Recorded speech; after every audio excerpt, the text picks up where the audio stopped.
My wife said it was just dinner with friends. I smiled, without smiling. And I responded with a calmness that even surprised me, then why aren't you wearing a ring? In that second, her silence said it all. The smile she tried to force cracked like glass under pressure. The absence of words was a scream. I said nothing more. I left. Not out of pride. Not out of anger. But because something inside me broke in a way that couldn't be mended. And when something breaks like that, what's left isn't silence, it's absence. She tried to hide it, tried to deny inside that what was between us had died. But anyone who's ever known true love knows when it stops breathing. And there, that night, he was buried without a wake, without tears. Just with a dry, good night and a door that closed softly, but with an end. For a long time, pain was a constant presence. Not the loud, explosive pain, but the kind that whispers in the corners of the day, that appears at coffee time, in the forgotten toothbrush, in the empty space next to me in bed. It wasn't jealousy. It was grief. Grief for someone who was alive, but who had killed me in life. And yet, for a long time, I tried to understand. I tried to find within myself the error that could have led to this. I tried to remember if I stopped looking, listening, touching. If I became predictable. If I forgot the flowers. The note in my pocket. The wine on Fridays. If love died from exhaustion or carelessness. But all I found were attempts. Many. Constant. Real. And even then, it wasn't enough. The betrayal didn't just hurt because of the flesh. It hurt because of the broken trust. Because of the fake laughter. Because of the kisses still wet from another body that were placed on me as if nothing had happened. Because of the shared bed after exchanging messages with another. Because of the lie rehearsed and repeated so many times until it became comfortable. It hurt because I became a supporting character in my own life. A shadow within the house I built with love. A wall that heard everything and knew nothing. I remember the first time I suspected.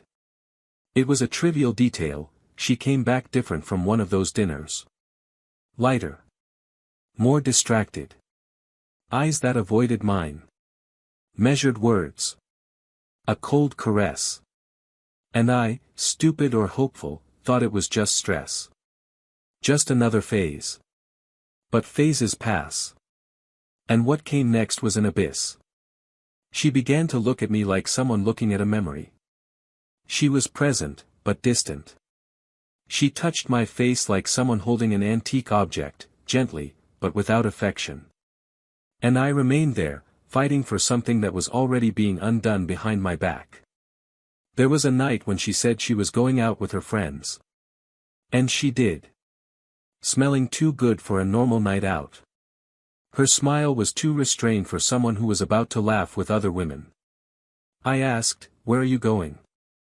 And she, without blinking, said, "New restaurant, just between us." And I just nodded. But I watched. Her eyes avoided mine. Her phone became an extension of her body. The screen always facing down. The ringer was off. The laughter was silent. And all of this suffocated me, but I still clung to the idea that it could be something else. I didn't want to believe it. Because believing in the betrayal was admitting that it was all a lie. It was naming the end. But then came that moment. The one when the soul understands what the mind refuses to accept. She was ready to leave, beautiful, perfumed, with a strange glint in her eye. And I simply said, "You're not wearing a ring." She froze. She tried to smile. But it wasn't a smile anymore. It was an attempt to cover up an earthquake.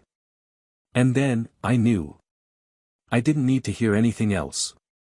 I didn't scream. I didn't cry. I just got up, grabbed my keys, and left. There was nothing to say. Love had already died, all that was missing was the certificate. She tried to keep the affair a secret. As if it were possible to hide something that had already torn the very essence of who we were. She kept going out. Pretending. Coming back late. Saying it was complicated at work, that things were tough. But the truth is, when you lie too much, your soul begins to weigh you down.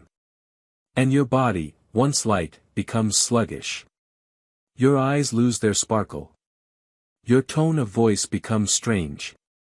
And she began to lose herself in her own lies. Every day, farther away from me. And farther away from herself. The lover. A rough sketch of what she thought she deserved. He didn't love her. He never had. He was just a pastime. A challenge.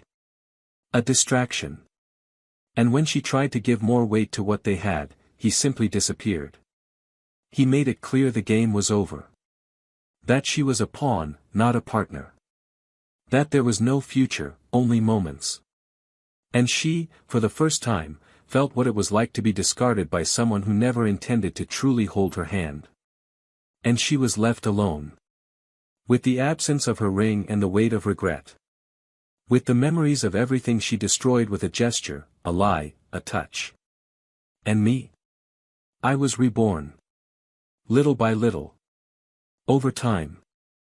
I met someone. Someone who looked me in the eye.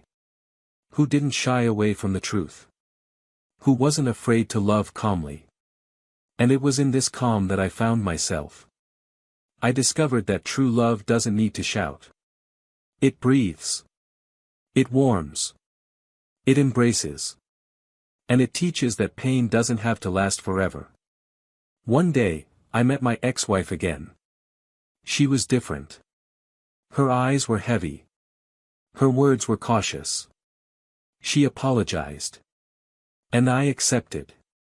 Not for her sake. But for mine. Because forgiving isn't about going back. It's about freeing yourself. And she understood. She understood that the love she threw away was now someone else's love. That the touch that was once hers was now someone who knew how to care. That the future we could have had was buried along with the lie. And that there's no going back when what was broken was trust. You can't mend what was torn by selfishness. And when, months later, she saw us dancing, me and her new love, at a regular party, with mutual friends, there was no more pain in my eyes. There was peace. A calm smile. A genuine affection. And she noticed. She realized that laughter there, free, light, full of life, was a laughter she could never take from me. Because perhaps she never understood who I truly was. And only in that moment, with the music loud and the tempo slow, she cried. Not from longing. But from loss. From regret. From knowing, without a shadow of a doubt, that she had lost the love of her life. And that, this time, it wasn't just dinner with friends. It was goodbye. But what she doesn't know yet, is that her new love is keeping a secret. A small but decisive detail. Something that could change everything, once again. Something that could make this story not end as she imagined, or perhaps, end exactly as it deserves. Welcome to the channel. Here, betrayal will never be romanticized. It will never be justified. All the stories you hear are fictional, but the feelings they evoke are real, because moral is clear: betrayal destroys, hurts and leaves scars that not even time can erase. Get ready now for a story shocking, intense and full of twists and turns, which will keep you hooked from start to finish. Take a deep breath. What comes next will move you. They met simply, almost casually, as if fate had decided to place a question mark on an ordinary day.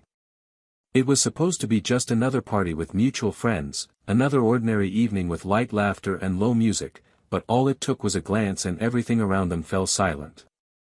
His name was Daniel, and she was Laura. There was no overwhelming passion at first, no instant promises of eternal love. What existed was a conversation that took its time, a connection that built unhurriedly, almost imperceptibly. The kind of connection that begins slowly, as if both were tiptoeing inside each other, discovering without invading, sensing without rushing. Daniel was the kind of man who spoke little but observed a lot. He had a sense of humor that lingered between the lines and a gaze that always seemed to seek a little more into the soul of whoever stood before him. He worked as a photographer, capturing small details that would go unnoticed by anyone too rushed to pay close attention. He was someone who valued time, the pause between words, the silence that didn't weigh down. Laura, on the other hand, came from a busy routine, a firm-spoken, decisive woman with a keen sense of justice and an engaging way of moving through the world. A lawyer, accustomed to arguing, facing challenges, asserting herself in environments dominated by egos and competition. And perhaps it was precisely this difference in energy that drew them to each other, his calm, her strength. Two opposites that didn't cancel each other out, but that, for a time, seemed to complement each other. Their relationship blossomed naturally. It wasn't an idealized bed of roses, but there was no early drama either. They learned from each other, compromised when necessary, respected each other's space, and built, brick by brick, a relationship based on companionship. When they decided to move in together, it wasn't impulsive. It was after many conversations, penciled-in accounts, and plans scribbled on napkins over morning coffees. They rented a modest apartment in a quiet neighborhood, decorated with care by both, each piece of furniture hand-picked, each painting representing something they'd experienced together. There was love in the details. In the choice of the living room lamp, the picture frame on the bookshelf, each one's favorite cup. The house exuded conviviality, smelled of life together. On weekends, he would make breakfast and she would choose the day's soundtrack. There was a quietly happy routine between them, an unchoreographed dance where each knew where to step. Over time, Daniel began to capture small moments of their lives with his camera. A hurried coffee, an unguarded laugh on the couch, a forgotten kiss on the porch. Laura, initially resistant to the idea of seeing herself so exposed, eventually surrendered to his gaze. She said Daniel made her see herself in a way she had never seen herself before. Lighter, more human. More real. He saw beauty in small gestures, in disarming expressions, and taught her to do the same. It was in this process of discovering and revealing themselves that they fell deeper in love. They matured together. They made travel plans, talked about children, tenderly discussed what their first child would be named. There was no rush, but there was hope. Their social circle also adjusted to this new era. Mutual friends began to have quiet dinners at home, and Sundays became days of gatherings, laughter, and sincere exchanges. Daniel's family embraced Laura as if she were already part of their blood, and the opposite was also true. Her mother used to say that Daniel was the kind of rare man who spoke little but conveyed everything with a gesture. He wasn't overly intense, but profoundly present. He never withdrew emotionally. He was there, always, with his body and his gaze. There were no absences between them. No long distances. Only the comfortable silences of those who feel at home in the other. And even with time, the relationship didn't cool. There wasn't that sudden change many people report. Daniel continued to leave short notes stuck to the refrigerator door with phrases like, "Today will be a good day, you'll see," or "I'll be back with wine, save a kiss for me." And Laura still brought small, undated gifts, just to say, "I was thinking of you." There was affection in the gestures, care in the looks, and the constant touch of those who still choose each other every day. Of course, there were arguments. Sometimes over trivial matters, other times over deeper differences. But there was always a way forward. There was always a bridge between them. They didn't go to bed angry. It was an unspoken rule, but one that was loyally respected. On their anniversary, they usually had simple dinners at home. No fancy restaurants. They loved the idea of cooking together, sharing the kitchen, laughing about the wrong seasoning or overcooked rice. They created memories there, between the sink and the stove. Between a sip of wine and an old song on the radio. Small memories that would later become important, though, at that moment, they were just part of their love.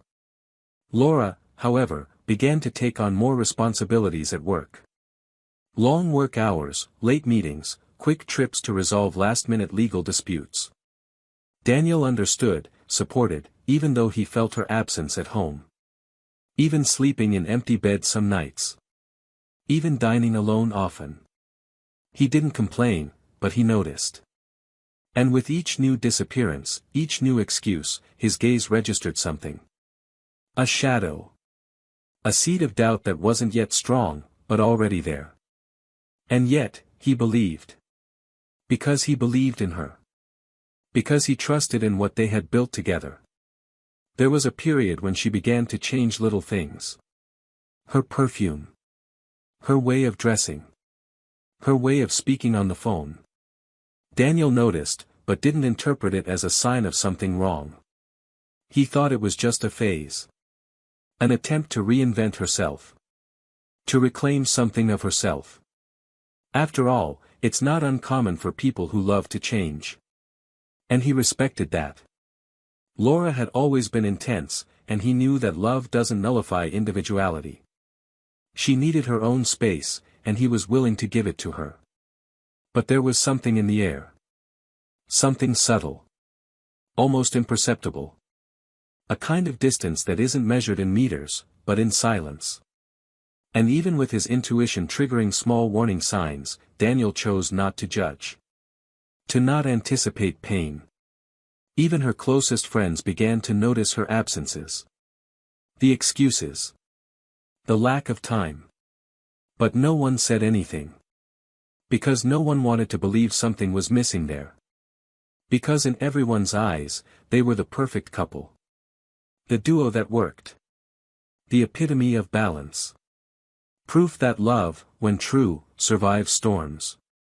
And perhaps that's why the truth took so long to be seen. Because when something seems too perfect, we learn to look elsewhere. Daniel continued to record everyday life with his camera. Now more alone. Laura's portraits became fewer and fewer. The images became more introspective. Emptier. But he said nothing. He demanded nothing. He simply continued. Out of love, out of faith, or out of fear of losing what he wasn't sure still existed.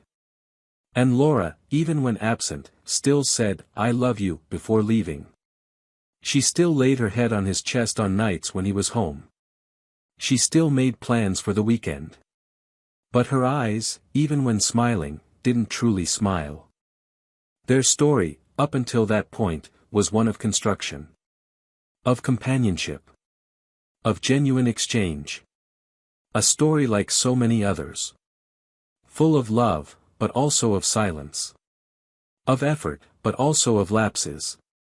Of beauty, but also of shadows that still had no name.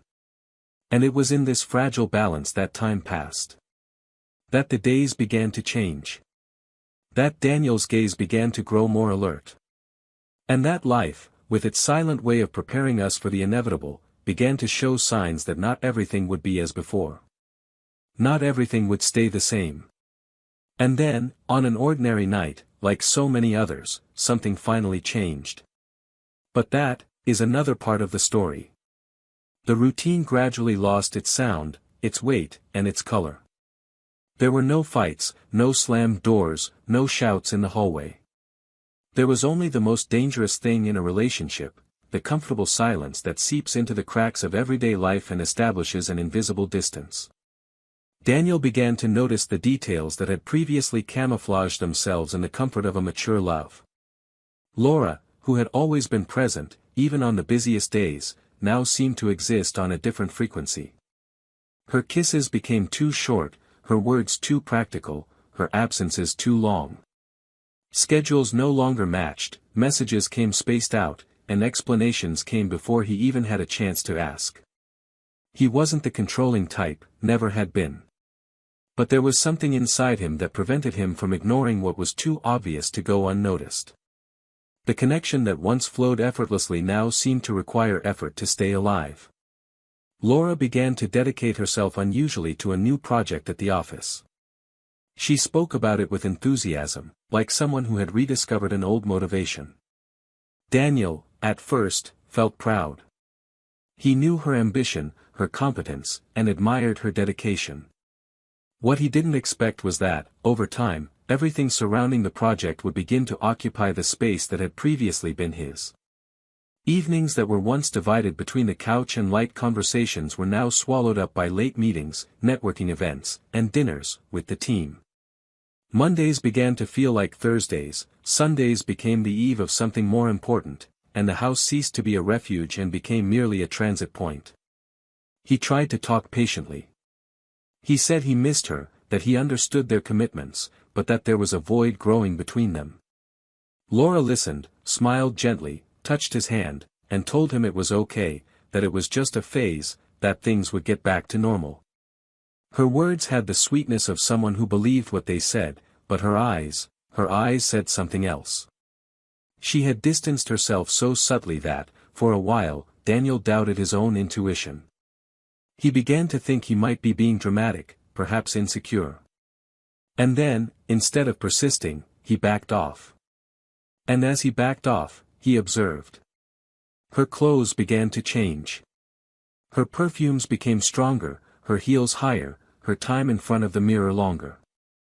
There was a glow about her presence when she left, and a disconcerting weariness when she returned. Once, she left her phone at home. A rare mistake for someone who was always glued to her device. Daniel didn't look right away. He hesitated. He fought the temptation to access something that had always been too intimate, too personal. But there were messages arriving, notifications flashing, and discomfort burning inside. When he opened it, there were no explicit conversations. But there were clues. A recurring name, frequently exchanged emojis, times that coincided with absences. And then, a click. A name he'd heard before, mentioned quickly, informally, as if it were someone irrelevant. A new partner at the firm. Young. Charismatic. Newly arrived. Daniel said nothing. He stored the information, along with his anguish, and decided to observe. It wasn't in his nature to confront without certainty. But her every gesture took on a new weight. Each outing became an uncomfortable chapter. Each kiss, a test. And little by little, what was love became surveillance. Not the aggressive kind, but the silent kind. The kind that keeps track of schedules, memorizes clothes, pays attention to the sound of heels echoing down the hallway. The kind of surveillance that wears you down, that erodes trust and transforms your heart into a battleground between hope and reality. A few weeks later, she invited him to a dinner to celebrate the project's success. She said it would be informal, that there would be no need for him to go, since it would be mostly just the work team. He insisted on going along, but she insisted on going alone. She used the argument of practicality, fatigue, and the formality of the setting. And he relented. She came out wearing a dress he'd never seen before. Darker lipstick, her hair tied back in a way that made him uneasy. And the absence of a wedding ring. When he asked, she answered too quickly, as if she'd already expected the question. She said she'd forgotten it in the bathroom, that she'd slipped while washing her hands. But Daniel knew Laura, who used words as a shield. And there, something was confirmed. That night, he didn't sleep. He sat on the couch, with the light off, and listened to the wall clock. Each tick was like a reminder that time was passing, and perhaps already had. When she returned, she had a gentle, almost rehearsed smile on her face. A smile that said nothing. And that's when he asked, quietly, without getting up from the chair, "Did dinner with your friends have a good time?" She froze. It wasn't the question she'd expected. She tried to maintain control, her smile, her lightness. But before she could answer, he added, "Then why aren't you wearing your ring?" The question fell like a weight to the floor. And she fell silent. The kind of silence that screams. That betrays. That reveals more than any sentence. There was no more room for pretense. There was no more room for white lies. Daniel didn't expect a confession. He didn't want a fight. He didn't want to hear excuses. He simply stood, looked at her one last time, and left. Without raising his voice. Without taking anything. Only with the certainty that this was the end of a story. The revelation wasn't dramatic. There was no scandal. But there was something worse, the silent shattering of a trust that had taken years to build. Laura stood there, her shoulders hunched, her lipstick still intact, but her soul in tatters. She tried to carry on with her routine in the days that followed, tried to act as if nothing had happened. But the house was empty. The walls seemed colder. And time slowed.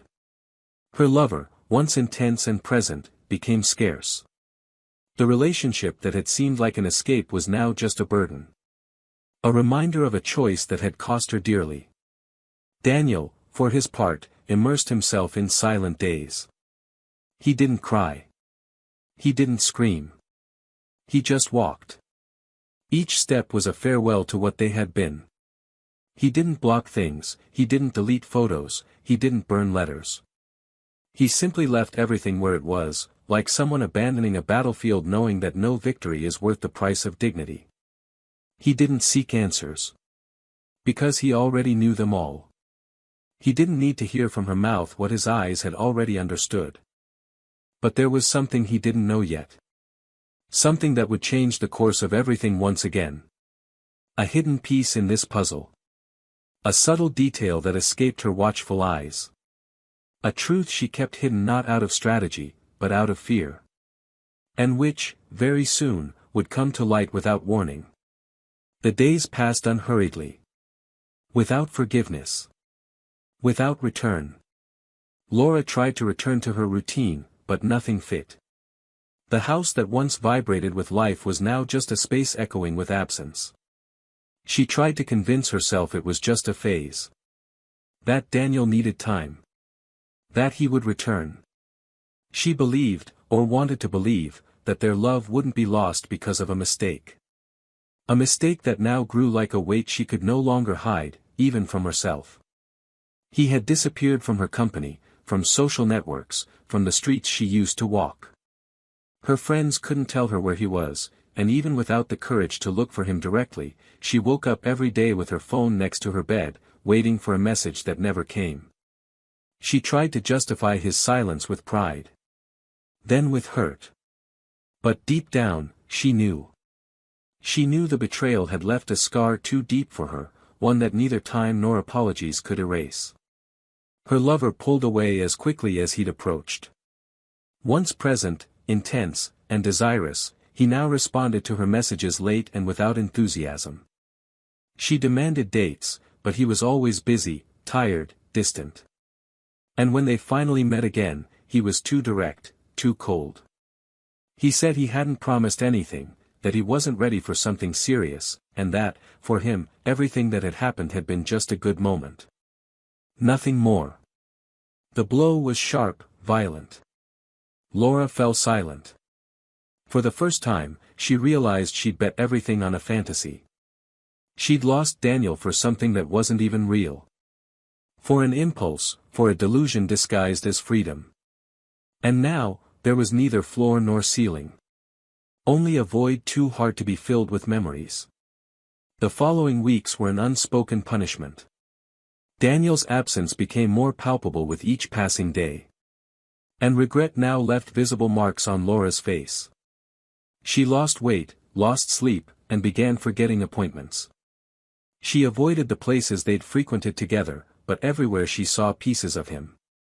She began walking aimlessly after work, perhaps trying to find a trace of him among the unfamiliar faces.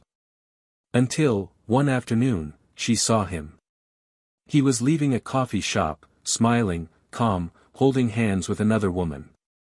A woman she didn't know, but who, for some reason, seemed to fit perfectly beside him. She wasn't the kind of blatantly beautiful, but there was a sweetness in the stranger's gaze, a serenity in the way she held his hand. Laura froze. They didn't see her. And she didn't want to be seen. She simply turned and walked away. Her heart pounded in her chest, not with jealousy, but with loss. It was real now. Daniel had moved on. In the days that followed, she saw them again. And each time, there was that same air of peace.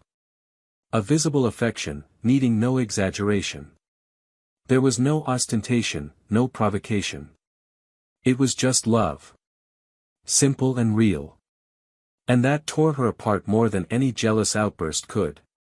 It was then that she decided to do something. Right. Not a long letter. Just a few sincere words. She apologized. She said she didn't expect forgiveness, but that she needed him to know she acknowledged everything she'd done. That he had been her home, and that she'd destroyed it all for a mistake she could no longer fix. She didn't ask to return. She simply wanted to wash away the weight of guilt that had weighed her down. She sent the message without expecting a reply. The answer came 2 days later. Short. Clear. I forgave to move on in peace. Not to return. That was it. Not a single extra comma. And yet, that was all. That full stop was confirmation that, this time, it was for real. The end wasn't temporary. It wasn't a time. It was the end. Definitive. A few weeks later, she received an invitation to a get-together organized by mutual friends. She hesitated about going. She knew he would be there. She didn't want to confront him. She didn't want to see him with someone else, she didn't want to be met with that look of pity. But something inside her told her she had to go. She had to face reality with dignity. Not as someone begging for scraps, but as someone who owned her choices. The place was a small, secluded room, with low lights and ambient music. People laughed, toasted, and shared stories from the past. And then he entered. With her. The new woman. They crossed the room lightly, greeting friends, smiling sincerely. Laura saw them from afar, holding her breath for a few seconds. They didn't see her right away. But at some point, their eyes met. Daniel saw her. And for the first time since then, he stared at her for a few seconds. Without anger. Without sadness. Without any weight. It was just a neutral look. Almost gentle. As if she were someone from the past he held with respect, but without longing. Later that night, the music changed. It played an old song, one Laura knew well. And it was then that she saw the two of them dancing. Daniel held the new woman gently. He smiled as he whispered something in her ear. And then he laughed. A light, spontaneous, free laugh. Laura watched the scene as if she were outside her body. That laugh, that sparkle in his eyes, it was a Daniel she had never seen.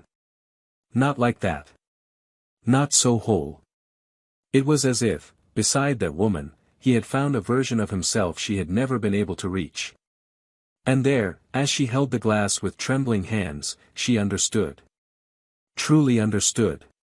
He was the love of her life. And she lost him. At that moment, her eyes filled with tears. She didn't cry loudly, didn't make a scene. She just lowered her head, feeling her breath hitch. It hurt like never before. It wasn't jealousy. It was grief. Grief for a love she'd killed with her own hands. And now, she was burying it without flowers. Hours later, as they were leaving the party, their paths crossed again. Daniel approached. Laura didn't know what to expect. He greeted her with a kiss on the cheek, formal and respectful. She tried to smile, but her eyes gave everything away. He said few words. He said he hoped she was well. That he wished her peace. And before turning away, he hesitated for a second. Then he said, "Everything you feel now. I felt it before. But the difference is that I moved on. And you stayed." And he left. With her. Hand in hand. Without looking back. But Laura didn't know everything yet. There was still something more. Something that would transform the weight of regret into something even more cruel. A small but devastating detail. A secret she would discover days later, unintentionally. A secret that would make her loss even more irreversible. And her pain, unbearably just. A few days after the party, Laura decided to go for a walk. It wasn't out of habit anymore, but out of necessity. She needed air, silence, something to take her out of herself. The city still had the same sounds, the same movements, but nothing felt the same. There were no longer enough distractions to contain what was building inside her. Every street held something of him. Every park bench seemed to hold a memory. She continued walking until she stopped in front of a small, discreet gallery with a glass display case illuminated by warm, soft light. Inside, black and white photographs filled the walls, creating a melancholic contrast with the forgotten joy outside. It was a new exhibition, with few visitors, and the sign at the entrance announced only one name, Daniel Carvalho, the delicacy of absence. Laura felt her chest tighten. He hesitated for a full second before the glass door. I'd never been one to run away, but there was something there that seemed to promise more pain than comfort. Still, he entered. The place was silent. Footsteps echoed through the hardwood floor, and the aroma of coffee mixed with the smell of ink and paper gave the space an intimate atmosphere. The photos, delicately arranged, were all records of seemingly mundane moments, a cup forgotten on the edge of the sink, a bed still unmade with sunlight streaming through the sheets, a pair of sneakers side by side in front of the door. But there was something deeply intimate in each image. As if they belonged to a larger story. As if they spoke, without words, of a love that no longer existed. She walked slowly, passing each painting as if unraveling pieces of herself. Until she stopped before the last image. It was a photo taken from afar, herself, sitting on the porch of her old house, hugging her knees, staring into space, her hair tied awkwardly and her expression blank. The caption underneath simply read, "When love was still there, but she was already gone." Laura felt her legs give out. She leaned against the nearest wall and remained there, motionless. There was no hatred in those images. Only truth. A truth that pierced her without asking permission. That's when one of the curators approached discreetly and said that Daniel often stopped by in the late afternoons, sometimes just to observe people's reactions. She asked if Laura would like to leave a message for him in a notebook at the entrance, where visitors could write about the emotions they felt while viewing the exhibition. Laura just shook her head. She didn't want to write. She wanted to understand. She wanted to talk. But she knew she no longer had that space. He had surrendered his pain to art, and art to the world. She had lost the privilege of conversing with the man who now communicated through images. 3 days later, chance, or perhaps fate, crossed their paths again. It was a small bookstore, a place they both frequented often, albeit at different times. Laura entered on impulse, trying to escape a quiet afternoon, and saw him there, sitting in the back of the store, a book open on the table, the same woman beside him.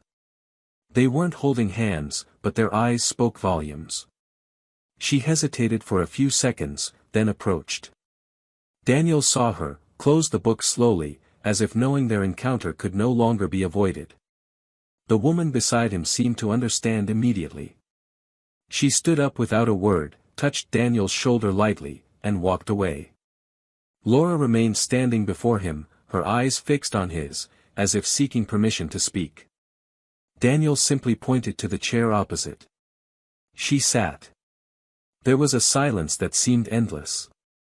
The sounds of the bookstore continued in the background, but between them, only silence. Until she took a deep breath and spoke in a low, almost measured, yet firm voice. "You look good." Daniel looked up for a brief moment and replied. "I am." She nodded, as if she already knew the answer. He tried to find the right words, but everything seemed too small to say. Until he said what he'd been hammering on for weeks. "You laughed. At the party. Dancing with her. I've never seen you laugh like that." Daniel stared at her longer this time. There was no hurt in his eyes, but there was distance. There was certainty. "Because with her I am light. With you I loved with weight." Laura felt the shock. Not from cruelty, but from precision. Daniel wasn't speaking out of anger. He spoke with the coldness of someone who had overcome. She lowered her eyes, trying to hold back her reaction, but she couldn't. I know I lost you, Daniel. I know. But, there's one thing I need to know. Did you really love me? Daniel rested his elbows on the table and leaned forward a little. More than myself. But that was before you left, even though you were here. And before I understood that loving someone doesn't mean enduring everything in silence. Laura closed her eyes. Her throat burned. Her eyes wanted to overflow, but she couldn't fall apart there. Not anymore. Just as she was about to get up, he stopped her. There's something you might want to know. She sat back down. Her body was now rigid. Her heart was racing. Remember the night you left saying it was just dinner with friends? She nodded, already feeling the weight of the words before they were even spoken. That night, I knew. Not because you weren't wearing a ring. Not because of any detail. But because when you left, I followed you. The silence that fell was thick. Laura looked at him in disbelief. He continued. Not out of distrust. Not out of revenge. But because I needed to know with my own eyes that the end had come. I saw you too. On the sidewalk. Laughing. He kissed you. And you kissed him back. Laura didn't know what to say. She tried to mumble something, but Daniel stopped her with a calm gesture. I went home, packed my backpack, left the key, and left. I just needed a moment to say goodbye in silence. You didn't know why. In that moment, I understood that screaming wouldn't bring back love. And I also understood that keeping it to myself was the way to preserve what little dignity I had left. She clapped her hands over her mouth. The shock was so intense it felt like she was gasping for air. This changed everything. All the pain, all the doubts, all the regret. Now she knew he'd seen it. That he'd left out of self-love. Not because he'd found out later. This hurt more than any assumption. More than any cold response. Why didn't you ever tell me this? She asked in a choked whisper. Daniel lowered his gaze, thoughtful. When he looked back at her, there was sadness, but also peace. Because it wouldn't change anything. And because, knowing you didn't care enough to hide it, was the answer I needed. She was silent. Her body trembled. But he wasn't finished yet. That night, after I left, I went straight to the gallery. I didn't know what to do. I was hurt, yes. But also, relieved. Relieved that I no longer had to pretend. That's where I met Clara. The name was a punch. She didn't know, but she suspected. Clara. The woman from the coffee shop. From the party. From the bookstore. She was there organizing the collection, saw me come in with puffy eyes, and didn't say anything. She just gave me a coffee. We sat in silence for hours. And after that, we started talking. Little by little. Unhurriedly. She never wanted to replace anyone. But she taught me how to breathe again. Laura felt her throat close up. Now it made sense. Everything. His timing, his light gaze, his free laugh. Daniel stood up, adjusted the strap of his backpack, and took one last look. You taught me what it means to love deeply. She taught me what it means to be loved lightly. Thank you for everything. But, now, I really need to go. And it was. Laura remained seated. Motionless. The people around her continued their lives. But inside her, the world had stopped. She didn't lose Daniel when he left home. Nor when he saw her with someone else. She lost him when he chose to move on, and found someone who loved him as he deserved. And that, she knew, was a kind of loss from which one never recovers. The bookstore door closed behind Daniel, and with it, an entire cycle within Laura closed. The sound of the latch echoed louder than any scream she could have uttered at that moment. The silence that followed was no ordinary emptiness. It was a silence that filled everything, that weighed on her shoulders, that vibrated in her throat like a stifled scream. People continued to come and go, browsing books, buying coffee, going about their daily lives, while inside her, a part of the world was quietly crumbling. Sitting there, alone, she relived every word spoken, every image, every expression on his face. The pain was no longer from the loss, nor from the immediate regret, but from something even crueler, the profound understanding that she had been the direct cause of the end of something that, if cared for, could have been forever. There was no consolation. There was no rewriting. What remained now was the shadow of everything that had once been alive. She left the bookstore aimlessly. She walked the sidewalks as if searching for answers in unfamiliar faces, in shop windows, in signs, in anything that would pull her out of that inner turmoil. She passed places that once held meaning, now unrecognizable, as if they belonged to another life. Her pain had no name, but it had form. It was a constant presence, a living reminder of everything that had ceased to exist through carelessness, ego, and absence. The image of Daniel beside Clara reappeared as an inescapable reminder that he had found what she had failed to offer. But what crushed her most was knowing that he had seen her that night. That he had witnessed with his own eyes her choice, her betrayal, and yet, he had chosen silence. Not the silence of omission, but the silence of dignity, of pain born with maturity, of a decision made out of self-love. And that silence, now, screamed within her.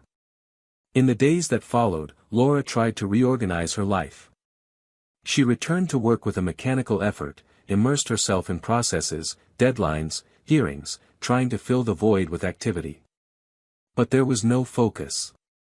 No distraction could erase the images that haunted her mind at every corner. Messages from friends dwindled. Some drifted away naturally. Others, out of loyalty to Daniel, preferred silence. And even those who still tried to stay in touch seemed to maintain a safe distance, as if afraid to be complicit in her pain. She didn't blame them. She knew she had crossed a line from which there was no return. And even if there had been forgiveness, which there was, in fact, the truth was that trust, once broken, couldn't be rebuilt with words. It needed time, commitment, truth. And she no longer had that time. The dilemma gnawing at her now was no longer about what she had done, but about what to do with what was left. How to move on after destroying something so precious. How to start over, knowing that the mistake wasn't the result of mere impulse, but of a conscious choice. She looked in the mirror and barely recognized herself. Not by her appearance, but by her gaze. There was a new weariness there, a lack of radiance she hadn't even known existed before. There were no more excuses. There were no more justifications. Only the cold, hard realization that loving someone isn't always enough. You have to know how to care. Protect. Respect. And when that breaks, what's lost isn't just the other person. It's yourself, too. A few nights later, Laura returned to the gallery where Daniel's photos were displayed. It was the last day of the exhibition. The place was more crowded than the first time. She stood for a while, observing the people. Each one had their own particular reaction. Some cried. Others stood for long minutes before a single image. There was something universal about those photos. The pain, the love, the absence. Everything there seemed to tell the story of many, not just one couple. When she approached the last image again, the one where she appeared sitting on the porch, a couple stood in front of it, whispering. The woman said it was her favorite photo. That she could feel what the seated woman was thinking, even without seeing her completely. The man agreed, saying it was as if the photographer had captured the exact moment someone realizes they've lost everything. Laura walked away silently. It was more than a blow. It was a mirror. On the way out, she ran into Clara. It wasn't planned. Clara was alone, as if she'd come just to say goodbye to Daniel's works. The two stared at each other for long seconds. Laura didn't know how to react. She wanted to run away, but she also felt that this encounter needed to happen. Clara approached, calmly, and gently told her that she knew who she was. She also said she wasn't there to judge. Laura remained silent, expecting an attack, a moral lesson, anything. But Clara simply continued, her tone almost sweet. You were part of a story that still lives in every photo here. That doesn't fade. But Daniel, he found peace. And I only hope you find it too. Laura tried to say something. Maybe an apology, maybe a thank you. But the words wouldn't come. Clara smiled slightly, took a step back, and waved goodbye. And she left. Just like that, without resentment. Without rancor. Without the need to mark her territory. There was something disarming about that woman. A lightness difficult to face, especially for someone who no longer remembered what it felt like to feel peace. On the way home, Laura passed a street where she used to walk with Daniel in the late afternoons. There was a wooden bench beside a tree, where they often sat just to talk about their day. She approached, sat, and closed her eyes. She remained there for long minutes, in silence, feeling the wind touch her face. For the first time, he didn't try to escape the pain. He just let it be. And in that moment, he realized that perhaps this was the first step. Not to rebuild the past, that was impossible, but to rebuild himself from within. To understand that some choices are irreversible, that some pains are incurable. But they have meaning. And the meaning of that pain was to teach. Her longing for Daniel would never cease. But now, it was no longer desire. It was respect. A kind of silent reverence for the love she couldn't protect. And the cruelest thing of all was that he was right, she stayed. Trapped in that love she destroyed. While he moved on. And was truly happy. But something still awaited her. An unexpected encounter. A final conversation. A moment that would reveal a truth not even Daniel knew. And that, when revealed, would leave new, and lasting marks. Laura no longer lived for the days, but for the small pauses between them. She woke early, but took a long time to get up. She left for work, but carried with her the constant feeling of missing something she couldn't name. She still frequented the same places, spoke to the same colleagues, performed the same rituals, but there was no true presence in any of her gestures. The street seemed colder, the people more distant, as if the world were moving on without her. It was like watching her own life from outside a window. Everything passed, everything happened, but nothing truly touched her. And yet, she carried on, as if carrying an invisible weight, as if no longer seeking excuses or escapes, but simply enduring. One rainy afternoon, while sorting through old boxes in the back of her closet, she found a forgotten folder filled with yellowed papers, old photographs, movie tickets, notes exchanged with Daniel in the early years. There was a whole life piled up in fragile papers. She picked up a small, sealed envelope in his handwriting. She couldn't remember seeing it before. She opened it carefully, her heart racing. Inside was a short, handwritten letter dated almost 2 years ago. Daniel said he had applied for an artist residency program in Italy. A 3-month project where independent artists would spend time in a creative retreat. He spoke of his desire to go but said he would only make the decision if she agreed. The letter ended with a question: is it possible to love you from afar, for a while, if it means coming back more whole? She never answered. She never knew the paper existed. He probably never had the courage to show her. And now, all of that was beyond the reach of time. He had moved on. She had stayed. Of all the wrong choices, perhaps the cruelest was this, not noticing the signs of someone who was trying to be happy with her. That same night, sitting at the table with a cold cup of coffee in her hands, she received an unexpected call. It was Enrique, Daniel's older brother. They had spoken rarely since the breakup, out of mutual respect, out of shared grief. His voice was filled with something she couldn't decipher. He said he needed to see her. That there was something that couldn't wait. She hesitated for a second, but his tone left no room for refusal. They arranged to meet the next morning at a discreet cafe, far from the center, where they wouldn't risk uncomfortable stares. Enrique arrived before her, as he always did.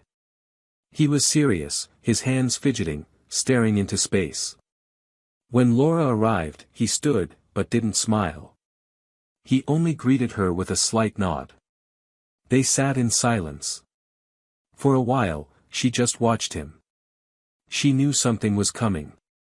Something that might change the course of what remained of her feelings. He began slowly, as if searching for the right words so as not to cause more pain than necessary. He told her that Daniel planned to travel with Clara the following month.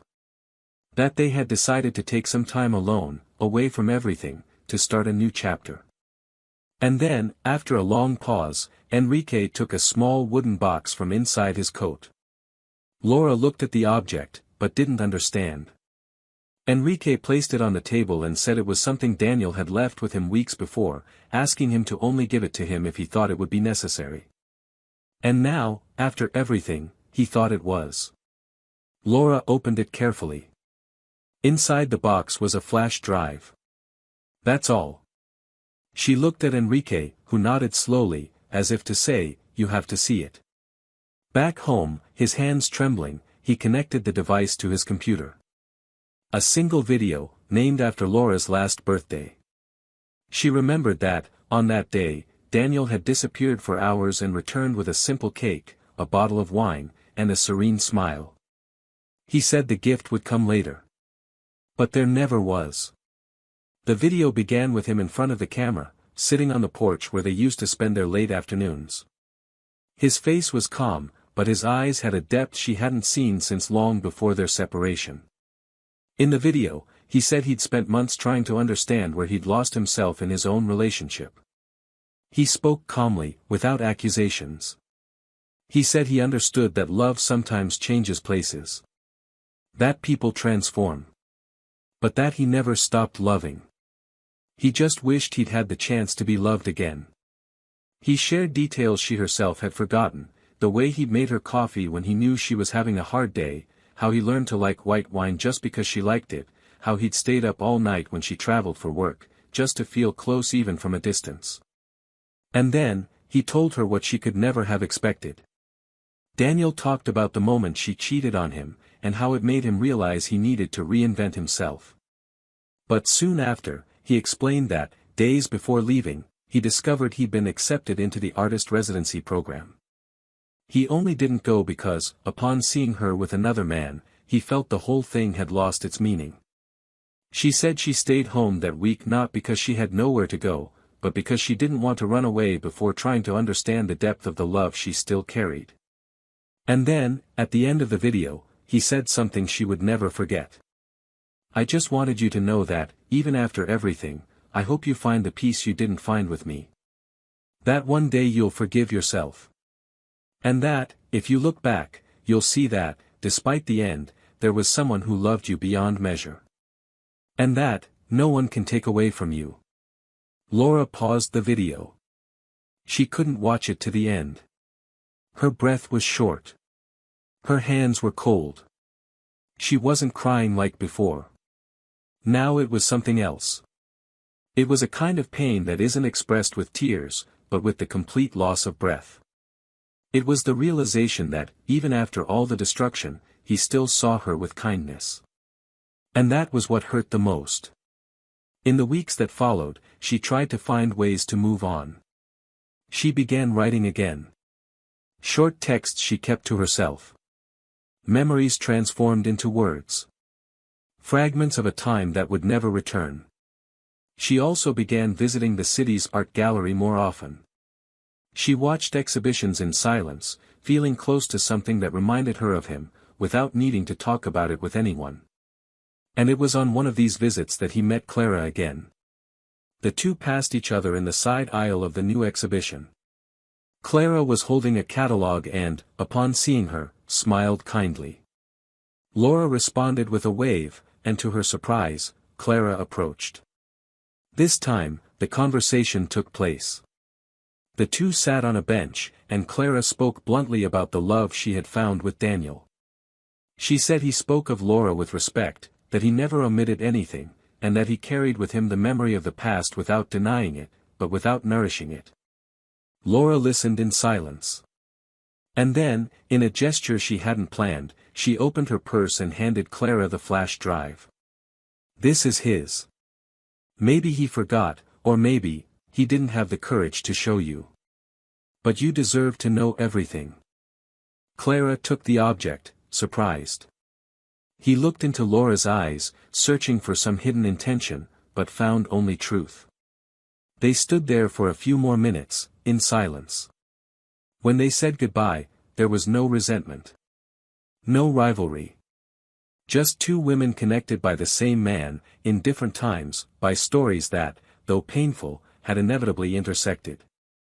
Laura left the gallery that day feeling a little lighter. Not because she had been forgiven, not because the pain had subsided, but because, somehow, she had accepted that she couldn't change the past. But she could at least be honest about what remained. And that, at that point in her life, was something. Time would still bring other lessons. Other goodbyes. But now, she was prepared for whatever came. Because she had finally understood that love, when true, even if it doesn't last forever, leaves marks that educate. That shape. That transform. And no one could ever take that away from her. Time passed slowly, as if knowing that the damage from that story needed to mature within each person so that they could, one day, find some form of healing. The seasons changed, and with them, so did the colors of the streets, the sounds of the days, the places that once held painful memories and now slowly began to lose their emotional weight. Daniel continued his life with the same quiet lightness that had always accompanied him. He and Clara traveled, as they had planned, and returned different, not because they had experienced something new, but because, on that trip, they finally understood that they were ready to build something that didn't need to rise from the ashes of nothing. It was during this journey, between small towns and nights of long conversations, that Daniel became certain, there was love there. Not the suffocated love that demands constant proof, but the calm love that welcomes without holding back, that looks forward without carrying ghosts. Upon returning, he began preparing a new photography project, this time focused on rebirth. He no longer spoke of loss. Now, he spoke of new beginnings. And alongside Clara, Daniel didn't just start over, he allowed himself to be happy, without fear, without reservations, without a shadow of the past. Laura, on the other hand, traveled a longer and more solitary path. Not because she lacked opportunities for distraction or even new relationships, but because, for the first time in her life, she understood that she couldn't share space with anyone until she could look in the mirror without feeling ashamed. She spent some time in silence, introspective, rebuilding herself from the pieces that remained. She read a lot. She wrote even more. Her writing began to circulate in small online groups, texts about regret, about choices, about wounds that don't heal with time, but with the responsibility of those who caused them. She didn't victimize herself. She didn't reinvent herself as a wronged heroine. Quite the opposite. Her honesty was brutal. And perhaps it was this brutality that began to attract readers. People who saw in her someone who had the courage to admit irreversible mistakes. Soon, Laura received an invitation to turn her writing into a book. Initially, she resisted, fearing it would be unnecessary exposure. But later, she understood that perhaps the only way to honor the love she destroyed was to transform her pain into learning for others. The book was published with a straightforward title, What You Lose When You Stop Listening to the Ones Who Love You. And there, page by page, she left the most honest part of herself. Enrique, Daniel's brother, remained close to both of them, respecting the new forms their bonds had taken. Even though he had distanced himself from Laura after the breakup, he harbored no resentment. He was grateful that she had given Clara the flash drive. That gesture, for him, was one of the clearest proofs that Laura was no longer the same person she had been before. Not because regret purified her, but because the pain changed her. Henry also moved on, focused on his career and family responsibilities. Over time, he became one of the few silent points of connection between their past and present. He never tried to bring them back together. He understood that certain stories only make sense as memories. And he knew they both knew it. Clara, for her part, watched everything with a clear heart. Living alongside someone who was broken inside requires more than love, it requires maturity. She never demanded that Daniel erase his past, never asked for proof of the present. Her love didn't compete with what had been. And perhaps that's why she earned a permanent place in his heart. Seeing the video Daniel left on the flash drive, which he himself never had the courage to show her, Clara cried. Not out of insecurity, but out of empathy. She understood the depth of what he had experienced, the pain he had endured in silence, the generosity of someone who chose silence to protect their own dignity. She never brought up the subject.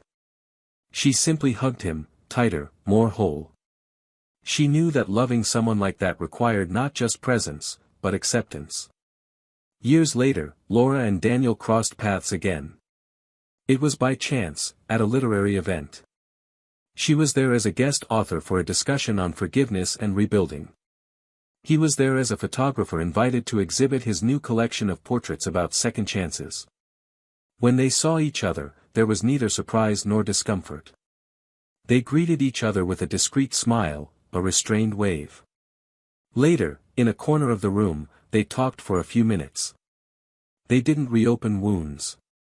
They didn't revisit pain. Laura said she had read an interview with him about the new project and was moved by the way he spoke about starting over. Daniel replied that he had read part of her book and admired her courage in owning her story without embellishment. They both smiled, and there was a comfortable silence. The same kind of silence they once shared at home, before everything fell apart. But now, it wasn't the silence of someone who loves, it was the silence of someone who finally understands. As they said goodbye, Daniel wished she would keep writing. Laura wished he would keep loving as he always had, whole. And so they moved on. Without nostalgia. Without weight. Just with the lightness of knowing each one was exactly where they needed to be. And that's how it all ended. With real losses, with definitive consequences, but also with growth. Because life doesn't always deliver justice in the form of redemption. Sometimes it delivers in the form of understanding. And when that happens, all that's left is to move on with dignity. Daniel built a new chapter where love was peaceful. Laura learned that losing someone by choice is a kind of pain that teaches more than any external punishment. And Clara showed that true love doesn't require being first, it just needs to be right. Now that you've made it this far, tell us in the comments, what did you think of this story? Do you think Daniel should have truly forgiven? Or do you believe his choice was the most fair one possible? We want to hear your opinion, it's very important. And of course, if you enjoy stories that stir emotions, that provoke real reflections on life and relationships, subscribe to the channel now and activate the bell so you don't miss any new videos. This story teaches us that betrayal doesn't just destroy relationships, it destroys futures, families, connections, memories. It breaks something that, once broken, never returns. Love needs to be cared for, respected, and cultivated truthfully. A thoughtless choice, a sustained lie, can cost the most precious thing, trust.